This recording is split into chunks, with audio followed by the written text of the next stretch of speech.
And let's see, I'll introduce myself. That would be a good idea. I'm Celeste Holly, and I also live in Prescott.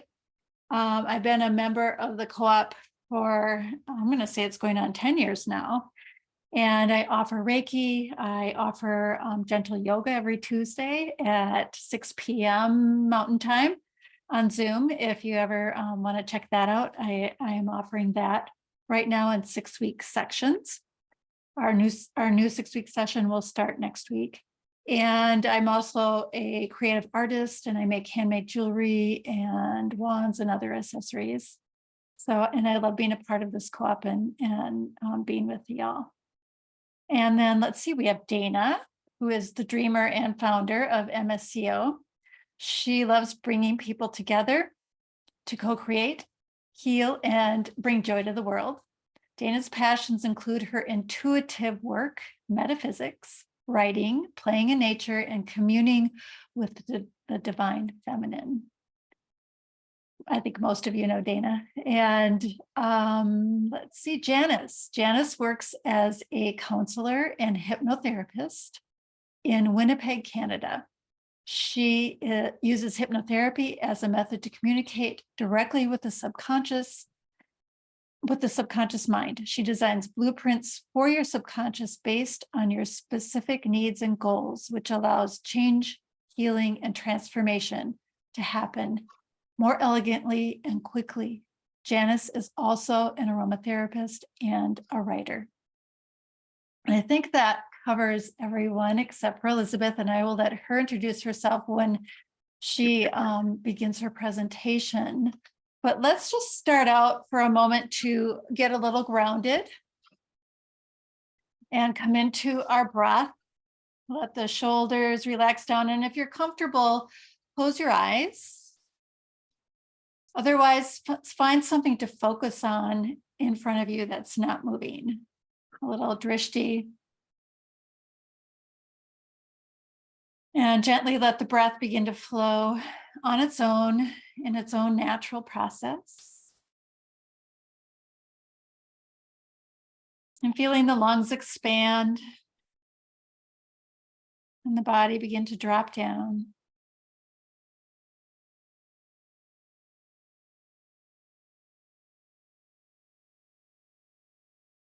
Coming present.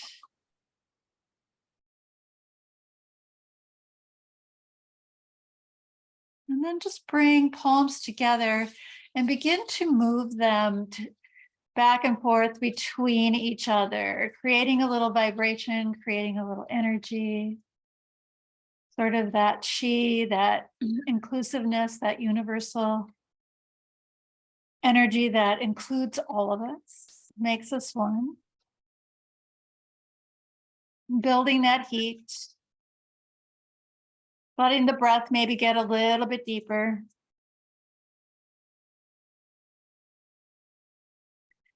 And then begin to slow the hands down, maybe circling them around.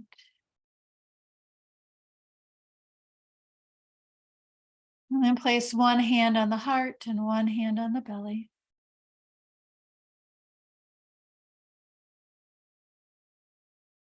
And just take a moment to let go of anything that may be standing in the way of your being present for this next little while.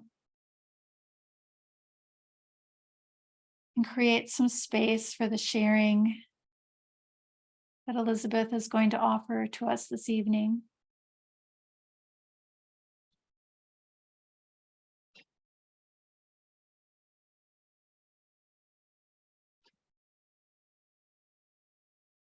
Just take in one more deep inhale.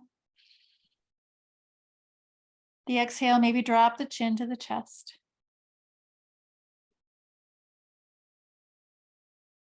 Thank you everyone for joining us this evening. Aho. All right. Hopefully we have just settled in here. And I would like to introduce Elizabeth. She is, I have to make my screen a little bit bigger for myself here so I can see.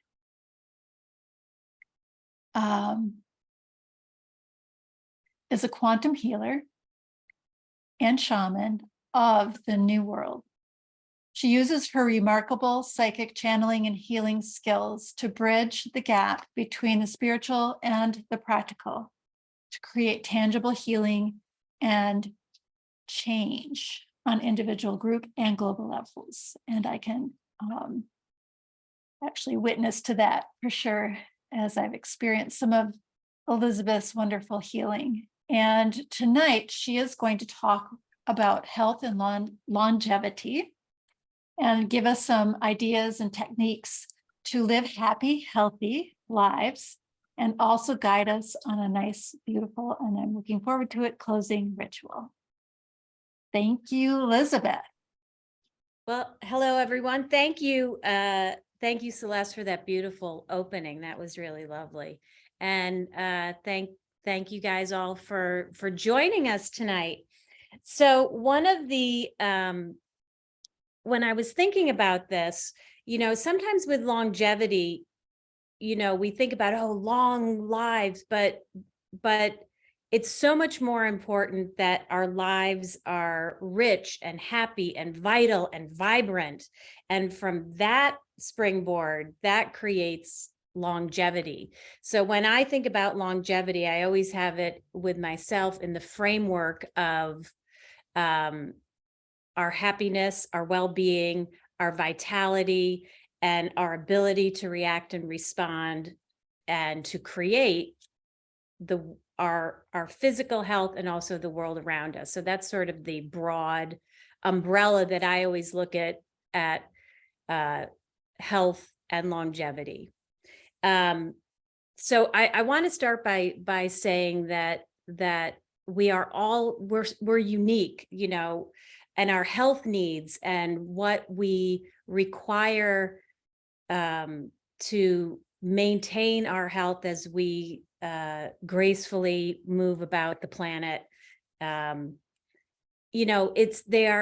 we need is as unique as we are. So the keys, the concepts that I'm going to share with you are things that I've experienced in my practice with my clients over and over again, and also with myself.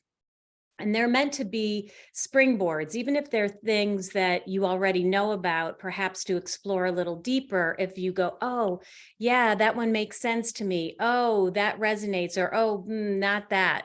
It's sort of a way to create, to either dig into a blueprint that you already have for yourself, or to help to create something new, or to expand what is already there.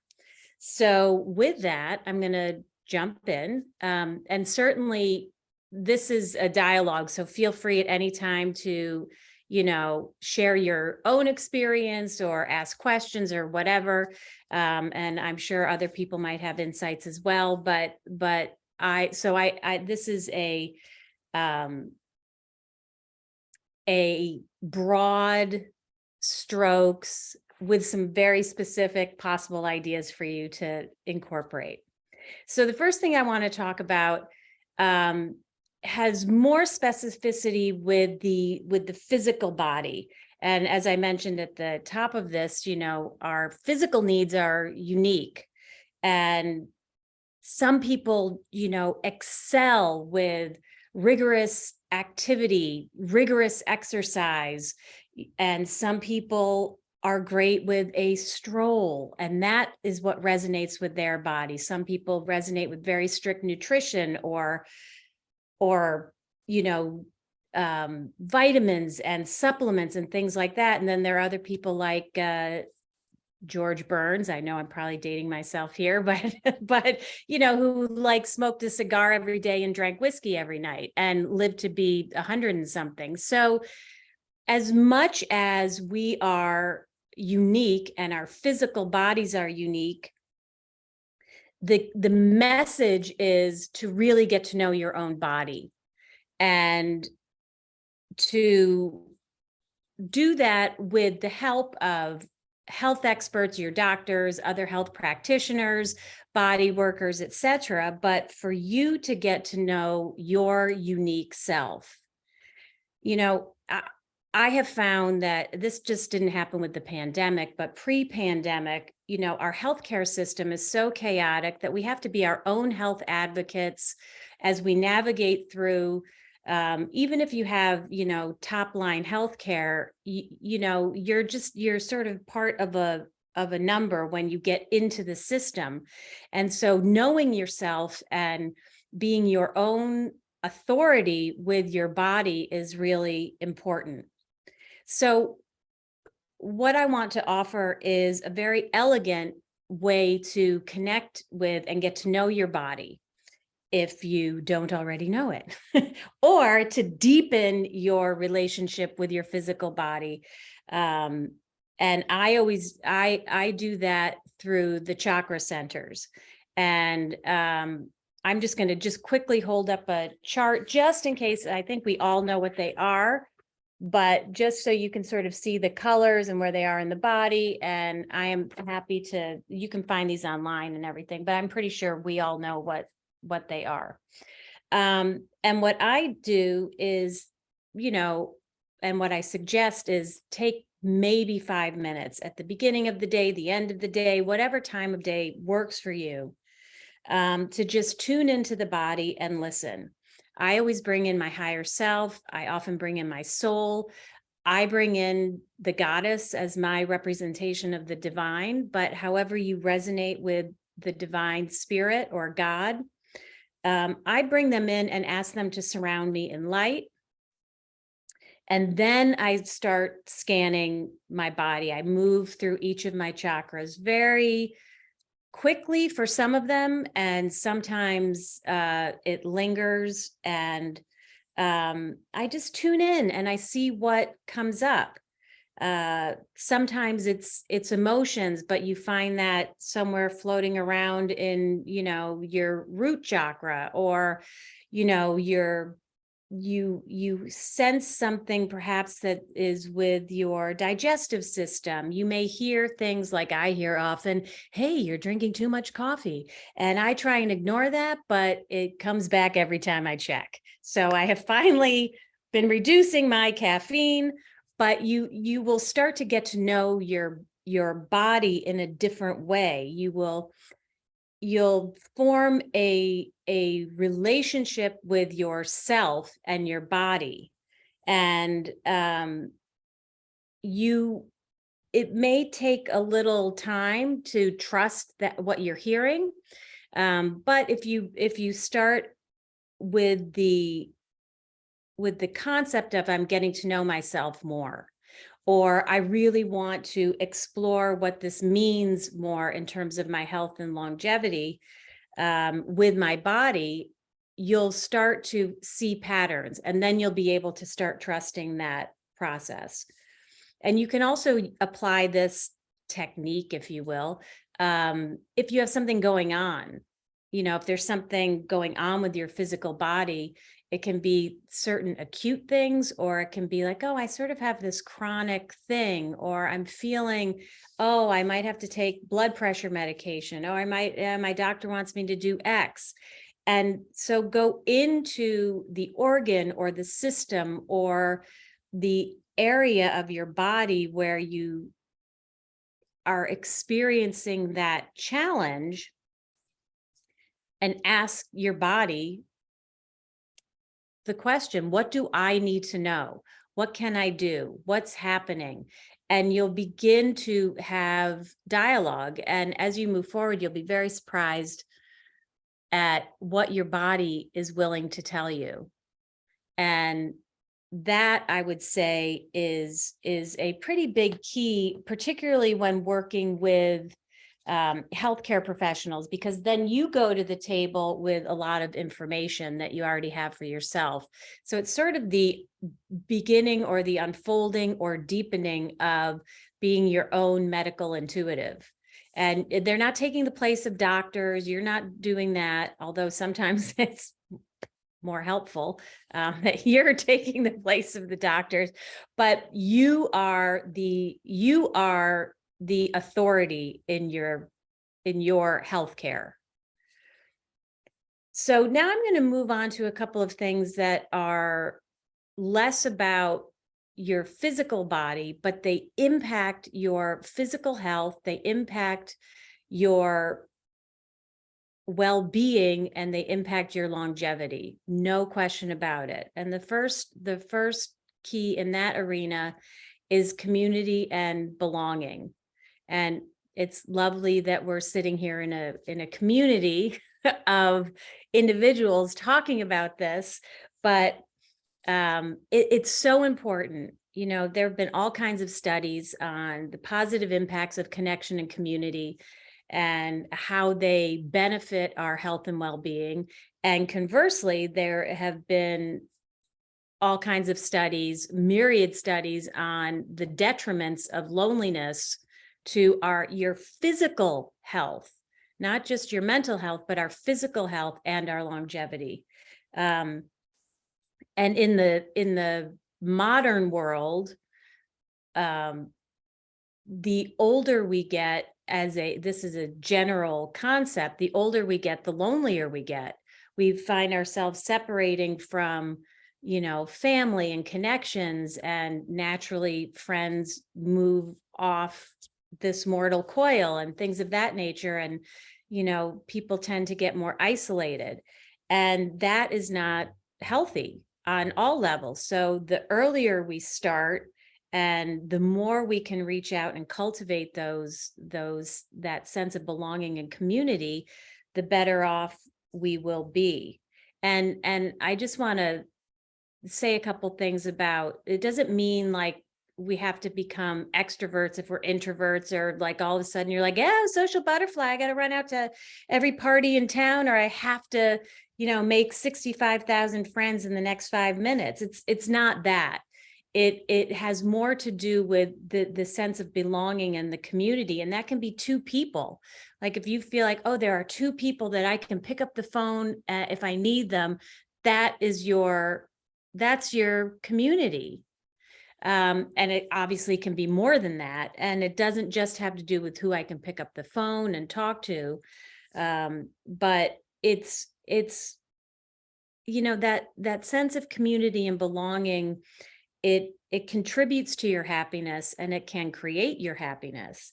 It creates inner peace. It enriches your mind and expands your sense of purpose. And whether that's with your biological family or the family that you create, a common activity group like the one we have right here, your church or a place of worship, you know, a fitness center, your animal companions. Like animals are, you know, I mean, there's studies on how much animals impact our health and well-being, and that impacts our longevity, and how it helps people that are feeling isolated and lonely and things like that.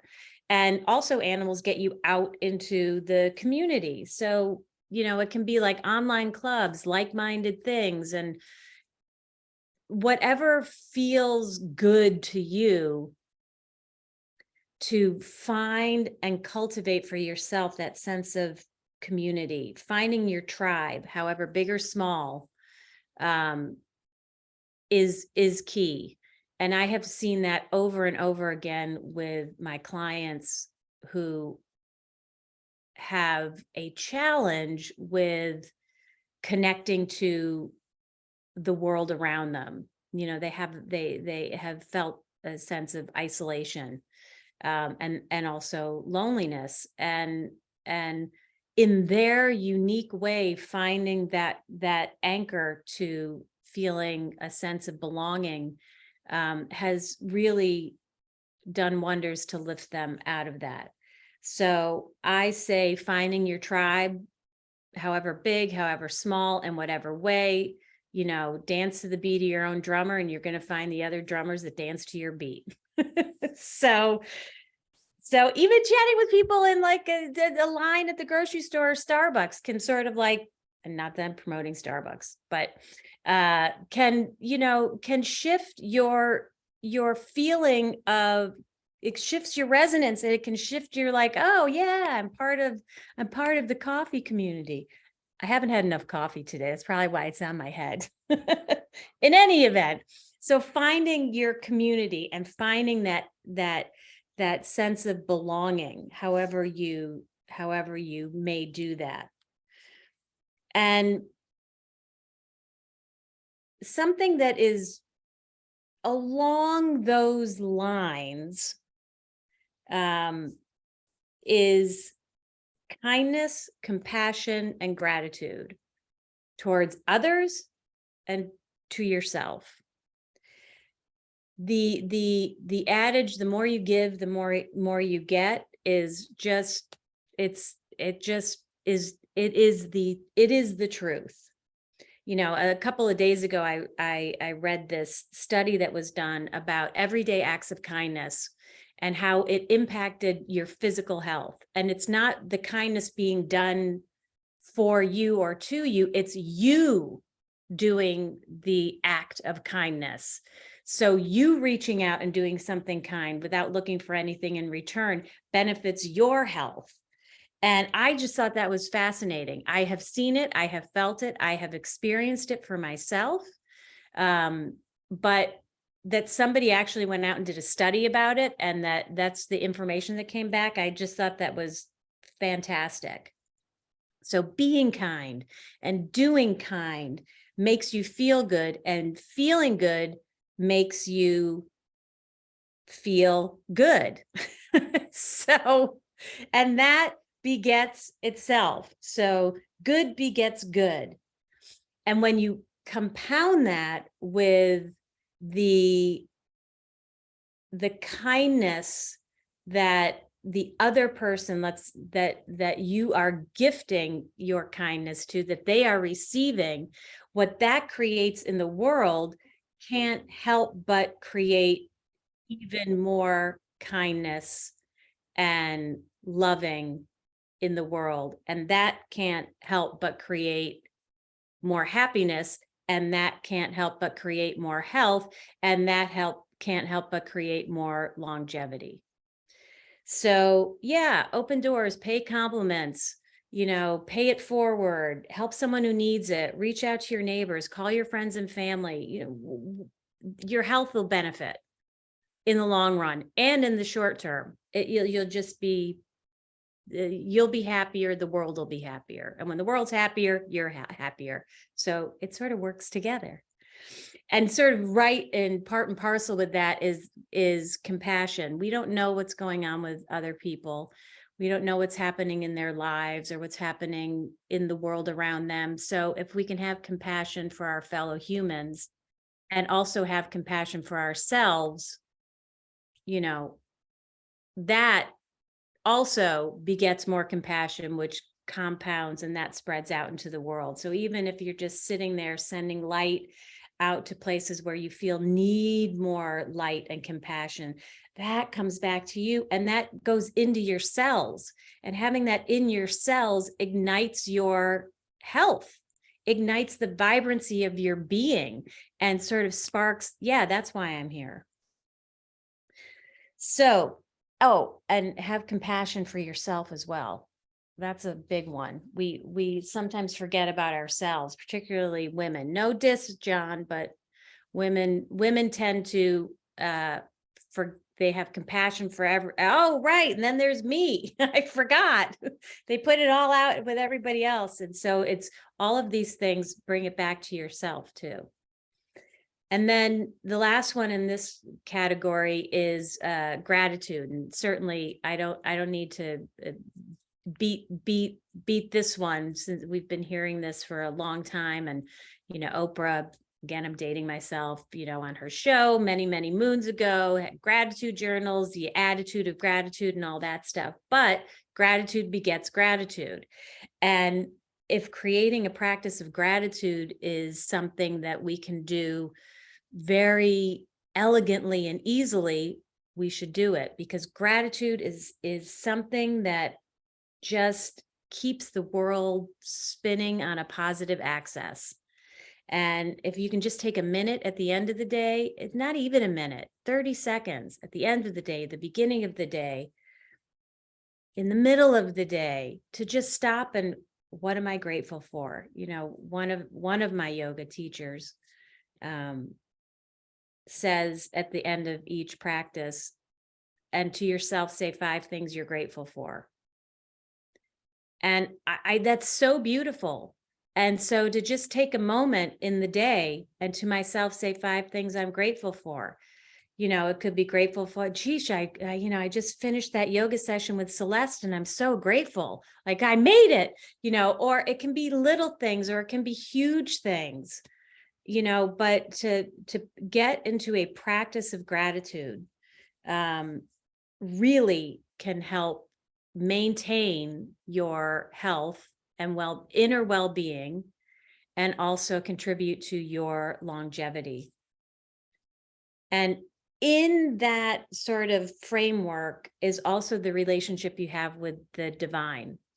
However you view the divine, however you connect to the divine, to establish and have a living, vibrant relationship with God, Goddess, all that is, you'll feel your eternal self. You'll understand the expansiveness of life, not the life we are experiencing right now, but life, the breadth of life, the beauty of your eternal light, and having that can change everything. Oh yeah, so having that relationship and cultivating that, you're cultivating your spirituality, big or small, it can be with nature, but having that sense of the divine outside of yourself is a really big key, I think. And then the last one, which will sort of move us into the closing ritual when we do that, is hope and the future and your future self. And one of my great teachers, Lazarus, said, and repeatedly said, all healing comes from the future. And man, if that isn't the truth, I don't know what is. Because if you don't anchor to a future, that's where it comes from. Your healing, health and healing comes from the future. And what is the seed of that is hope. So the hope gets you to that future that then ripples back to your present, that helps you to create what you want now. And sometimes it's hard to sort of wrap your mind around that, because it's like, well, wait, all we have is the present moment. But the present moment is created by what you're anchoring to in your future, because each present moment is moving you forward in time. And, hope is the thing that sort of reaches us to our future. And it's another thing. It's a generating energy, and that sparkles in your cells, and that sort of sizzles in your reality, and it radiates outward and grabs hold of a you that you can't quite conceive of yet, but that comes back and hits you where you are now. And that can change you, not just on a vibrational level, but that can change your physiology. That can change your health. It changes the very frequency of you, which changes your cellular structure, which changes your physical structure, which changes you, the way you see the you that you see. And it's the future creates that energy that we use to heal. It can shift how we interact with our doctors. It can shift the outcome of, it will shift the outcome of a surgery if you have to have it. It's not about, I don't need any of these things. Although if we really just were all love, then we really wouldn't need all those things, but that's a different topic. but the anchoring to the future through the energy of hope can shift all kinds of stuff in your present reality that you're working with in terms of acute physical conditions, potential patterns down the line, family genetics, all kinds of things. And spontaneous healing takes place in the future, miracles, and then they just drop into your reality. I mean, I could quite possibly eliminate all the other things I said about what are the keys and really focus on the future. But the other things are good too, because they come from the future as well. So what you're grateful for in the moment was something that was in the future a moment ago. But in any event, your future, anchoring to that and building a strong and solid relationship with your future self, if that resonates, even if it's an emotion that you feel about your future, or a sense, or you get some vague visual, but you feel that, and then that is tied to your relationship with the divine, that then has you talking to some body part or a chakra center that makes you reach out to somebody in your community. Well, there's your full circle.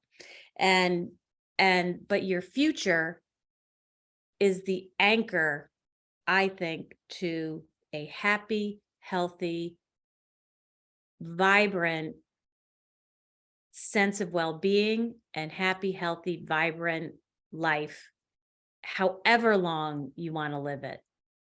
Because that's certainly that's really the key, not the length of your life, but although that's good, but how vibrantly and how joyously and how happily you lived it.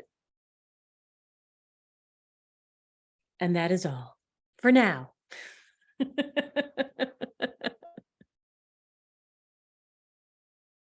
Thank you, Elizabeth. Does anyone have any questions? I do. So for the future self, does that involve visualization? Yeah. Okay, because that always kind of goes together with me. But it's easier said than done, because to actually really be in that versus, oh, I need to visualize something, you know what I mean? Like,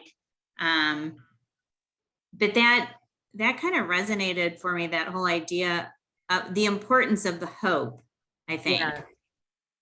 Well, I think you can start with however it is that you get in there.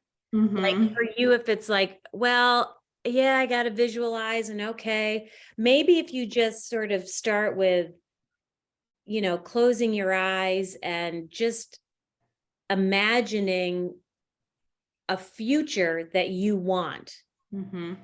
Like you were talking about, your cholesterol, and like, I've been doing this for a month and 3 months. So maybe just imagine what it's like. I don't need this medication. I did it, whatever I needed to do. Maybe it was just happened.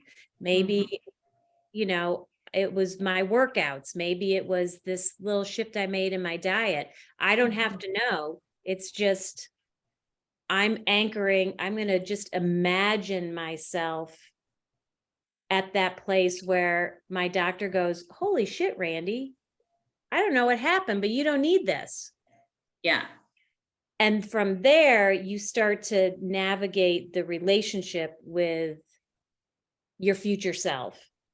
Your future, it might be a little bit more, it might be a little bit more grounding for you to think about it in terms of your future, as opposed to your future self. Oh, good point. That's a good point. Yes. Yeah. So you're using the generating energy of hope to anchor to your future. Yeah. And once you sort of get really comfortable there, you'll probably be able to start interacting with that you that has already done it. But for now, maybe just sort of move your energy to where you, the now, are like, oh yeah, I didn't need this stuff. Yeah. Yeah. And then that will start to move you'll start to play with, you know, the future is actually just my now, because it's all happening all at once. It's everything everywhere all at once. basically. Does that make sense? Yeah, that's very helpful, actually. I like feeling it too. It helps me draw it in. If I can imagine what that feels like now, then I'm more likely to be aware of it as it, comes on naturally and spontaneously. And I'm like, yeah, that's it. Right. Yeah, I love that. I love that, Elizabeth. It's so funny you're talking about the belonging, and it was either in the year of belonging or it was in the rhythm of patterns that year that the co-op opened. Oh, really? Laura says, "Oh, it's time for to do the find a sense of belonging," and I was like, "Well, I don't belong any fucking where because I'm gonna have to create it." So, a lesbian metaphysical witch, Well, So, damn like, good job, my friend. thank you. All oddballs apply here, and it works. It was great. Or it is great. Yeah. So, and gratitude totally changed my life. So everything that you've hit on is just so near and dear to my heart. And I'm just like, yes, yes, yes. So, yes. So thank you. And thank you for bringing up the hope too. That's, I know how we're all working with that right now. And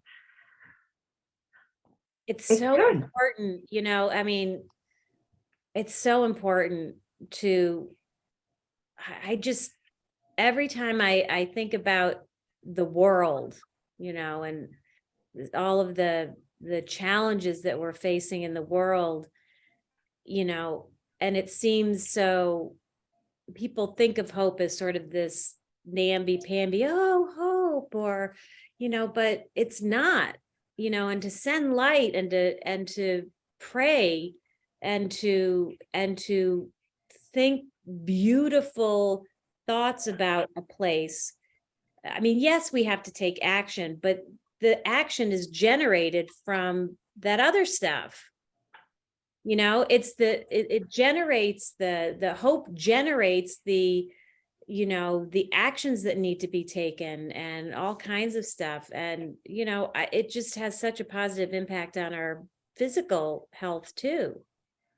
Because our minds, and, we need more hope, more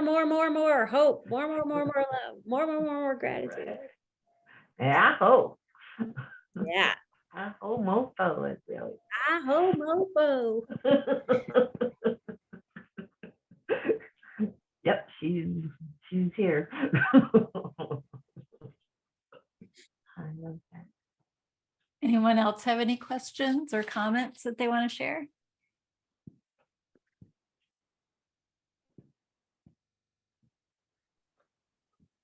A current struggle that I have is in being in the now is accepting and not resisting what is present. And I wonder if you have any comments about and I'm always wanting things to be different than they are right now, as opposed to just accepting what is right now.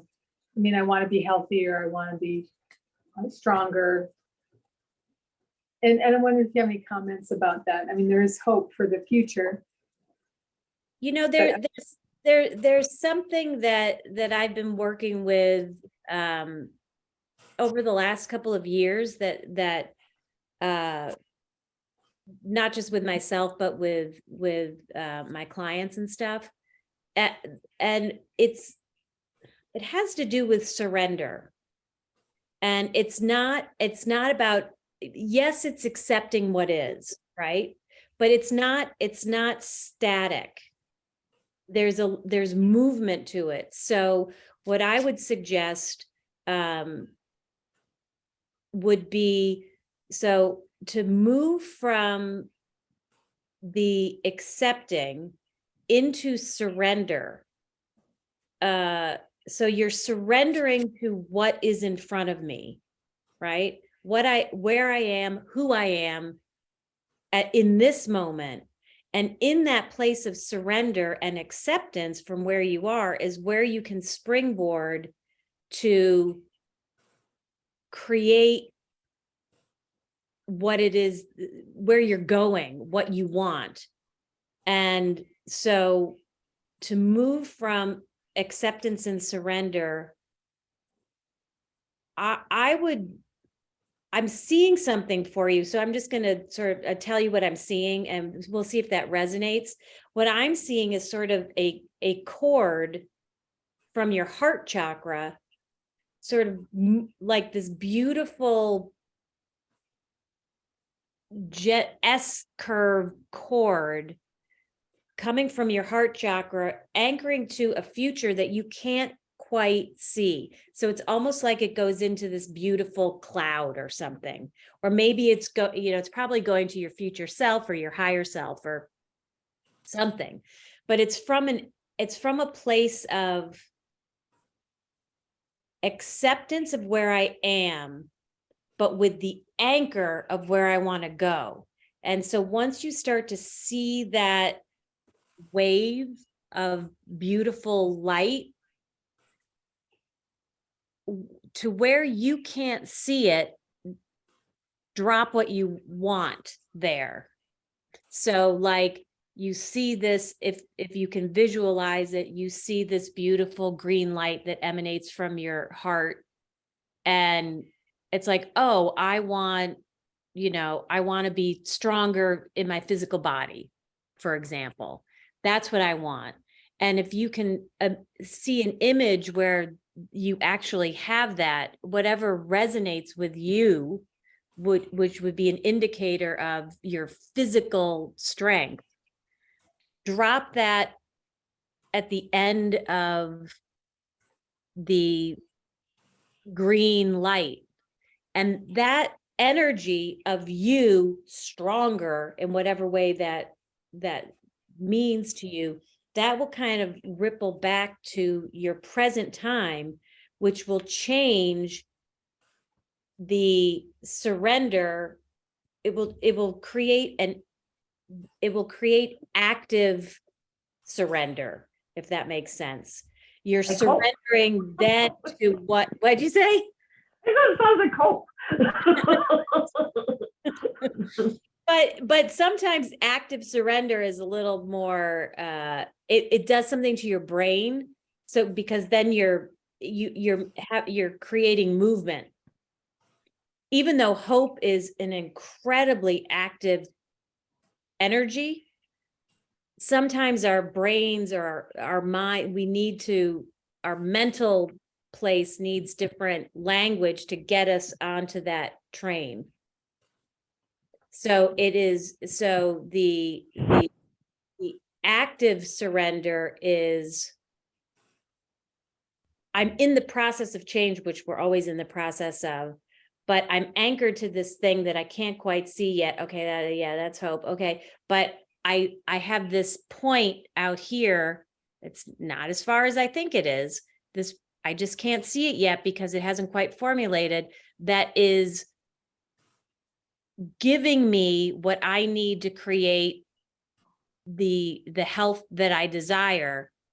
And I don't know what that is, so I can't quite take action yet. That's sort of the active surrender. That's the hope. And then all of a sudden you're like, oh, I don't exactly know what happened, but a week ago I was, bemoaning X, and now I'm, I'm lifting 65 boxes that I couldn't lift or whatever, right? So and it happens like that. And then we have to allow we have to sort of allow the space for our physical, mental, emotional selves to catch up with the stuff that isn't in our physical. We have to allow that to integrate, and then we can go, oh, okay, now I get it. So sometimes we're much slower than the us that are bigger, our bigger selves. Does that make any sense? I saw it very clearly, so hopefully I was able to articulate it. It does make sense. And one of the things I thought of while you were talking is you said a little while ago, everything, everywhere, all at once or something. Yeah, And- that movie and- title. Yeah, yeah, yeah. And I kind of thought of that thought while you were, I mean, so it isn't necessarily, I mean, hope is now, Right. and I'm looking to something for the future. Another thing I was thinking of is imagination, visualization, imagining. But yeah, that's useful. It's something that I need to just sit with and meditate on. I appreciate those words extremely much. Thank you so much. You're very welcome.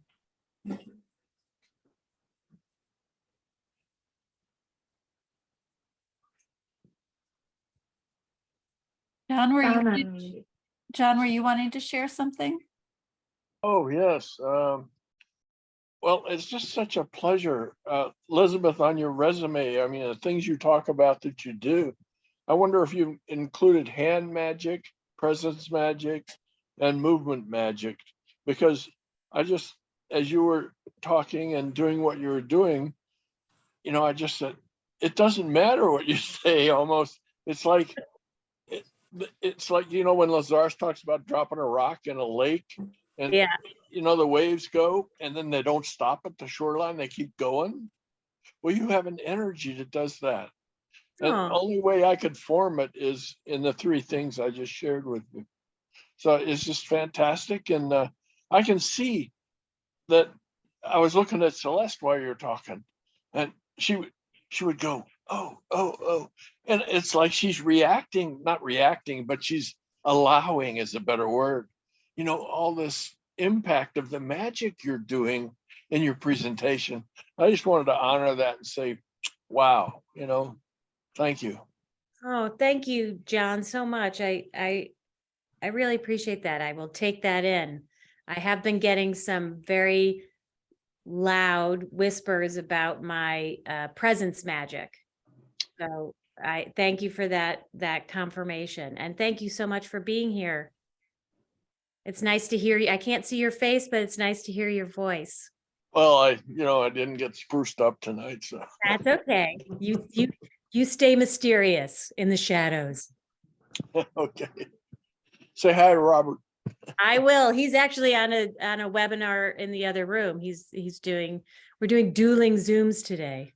Oh, But I'll give him your best. I'm sure he would extend it to you as well. thank you. it reminds me in the folds that you can see in the black folds of John's picture.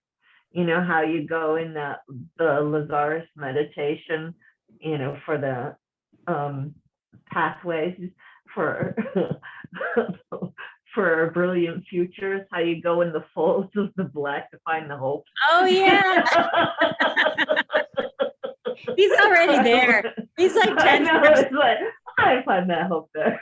John's 10 steps ahead of us. He didn't even know it. Well, I was actually doing that this afternoon and I got stuck, so a little metaphor there for you, for me. That's awesome. Awesomeness. Thanks.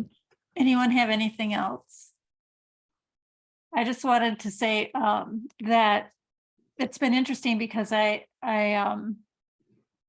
oftentimes when I'm teaching yoga, I'll talk about, check in with the body, find out what the body's asking of you in this moment and while you're on your mat. And I don't know why I never thought about doing that on a daily, just overall, not just when I'm on the mat, so I'm just really, really grateful to be reminded that it can be all the time and any time. And that we can transform a lot with our thoughts and with asking, for sure. And I think the other part of it was that hope and hope to the future, creating that connection. And I hadn't thought about that either, of that it's always moving that forward. And if I can picture it that way, I think it'll be easier for me to move that forward And I don't know if that's making sense, but I definitely have these things that I'm working towards, but I've kind of been just holding them really close and right here, right now, rather than moving that forward. So super helpful for me. Thank you, Elizabeth. Yeah, you're welcome. Anybody else? All right, Elizabeth, would you like to close us with your beautiful ritual? All right, so we're gonna go on a little journey with to our future. So it's a ritual with your future and your future self. So without further ado, it'll be nice and succinct. And I am thinking about this, putting this to music soon, putting some sound behind it. So if it's something that resonates with you, you can reach out to me or Celeste or Dana, and hopefully I'll do that sooner rather than later. But okay, so without further ado, just before we start, I just want you to, if you have something going on with your health that's acute, that's on your mind right now, then just allow that to start floating around in your space. And if you don't have anything specific, then maybe consider this as a longevity, vitality type of technique ritual. I think it can be used both ways. So just allow yourself to have that sort of as the big picture of what you want to do. And with that, let's just take a grounding breath together. And then close your eyes and allow your breath to deepen. And take nice, full, deep breaths.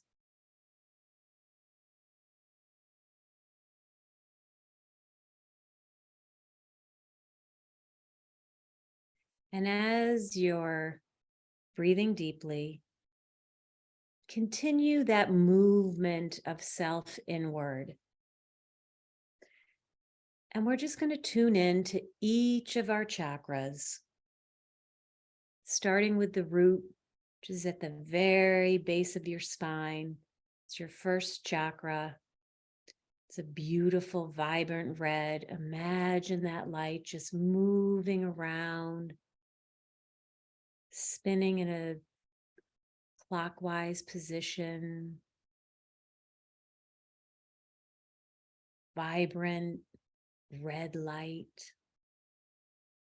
Then traveling to your sacral, your second chakra, which is in your pelvic girdle. Fiery orange light, sparkling, sizzling light. As you continue breathing, moving up to your solar plexus, your third chakra, sun yellow, soft, warm, inviting yellow light, beautiful ball of light. Moving to your heart chakra, your fourth, emerald green light, spinning, spreading through your whole heart chakra, that cavity in your chest. Beautiful, vibrant emerald green light. Then moving to your throat, your fifth chakra, bright blue light, a beautiful spinning ball. Traveling now to your third eye, your sixth chakra, indigo, that deep royal blue, hints of purple. Imagine that ball spinning, spinning, spinning. Traveling to your crown, the very top of your head, your seventh chakra. Violet light, soft but potent, yummy violet light. And then you're just going to travel just above your crown and imagine beautiful white light, soft, white, shimmering light traveling down through your whole being, your whole body. And as that beautiful white light penetrates your being, what color, what chakra speaks to you? What are you most drawn to? Red, orange, yellow, green, blue, indigo, violet, perhaps even white. And as that color comes to mind, or you sense it or see it, imagine that color emerging from your chakra center. Imagine that you're being surrounded in that beautiful light. You're now in a bubble of beautiful colored light that emanated from you, emanated from your chakra. And within this beautiful light,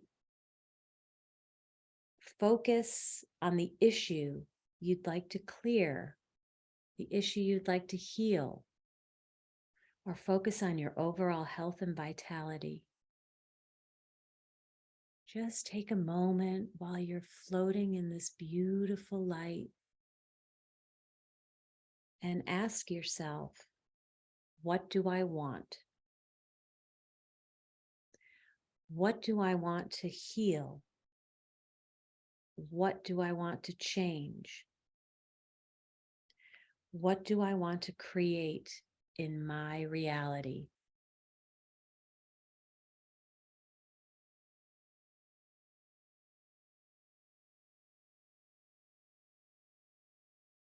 And now begin to imagine what it is that you want. Maybe it's a feeling. Maybe you start to see some images of yourself having this that you want. Maybe you just allow those words to float there. What do I want? And you hear the words coming back to you. Now, with you in this bubble, this beautiful ball that surrounds you, it begins to lift off the ground. You begin to float within this beautiful bubble of light, this beautiful bubble of safety. It's carrying you to your future where you have cleared and healed, where you have created what you want, a future where you are healthy, vibrant, strong, happy. Let the light carry you.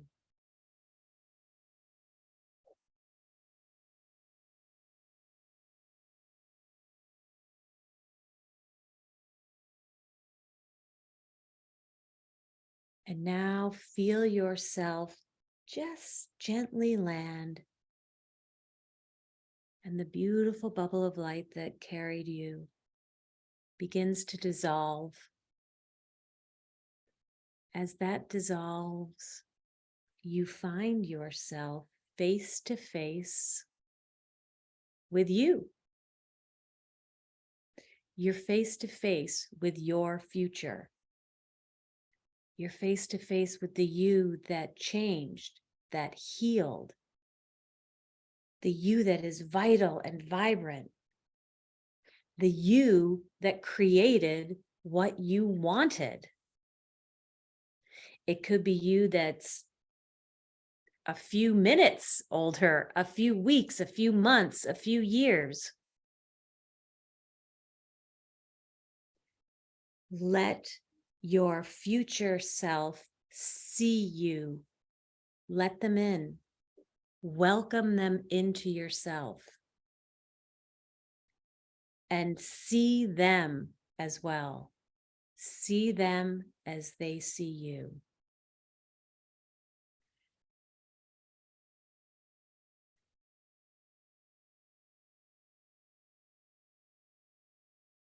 And now your future is going to share something with you. Perhaps they whisper in your ear. Perhaps they touch one of your chakras.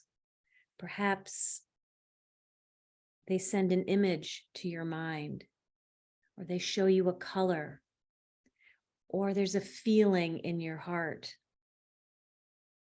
They're going to share something with you that will anchor you to this future, your future beyond the present set of circumstances that has acute challenge or fear.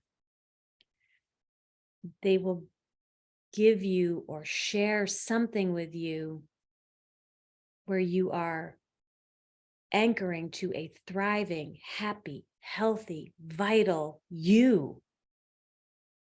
What they share is a tether to the you are becoming.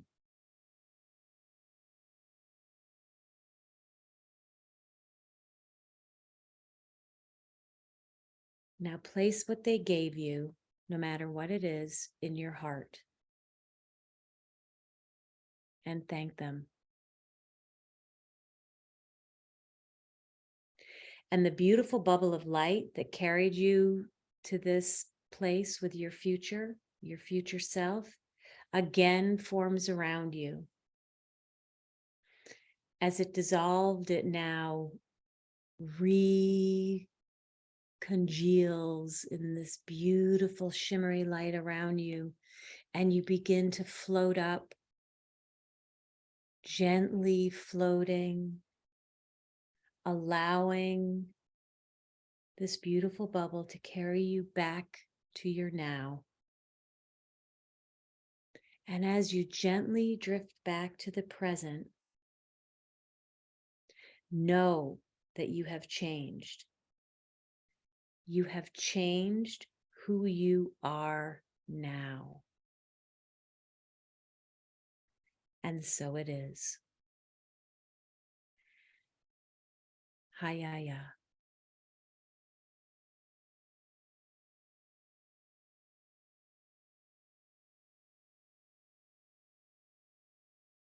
And whenever you're ready, you can gently open your eyes, come back, and you may want to just, tap, anchor it in with tapping on your third eye or your heart, your crown.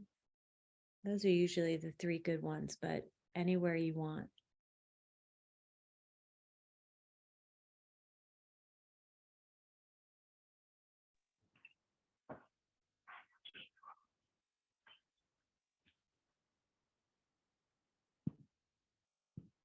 Thank you so much, Elizabeth. Welcome. An amazing hour with you, with all of us. And I want to thank everyone for being here with us this evening. And I'm just going to take a moment to pause our recording.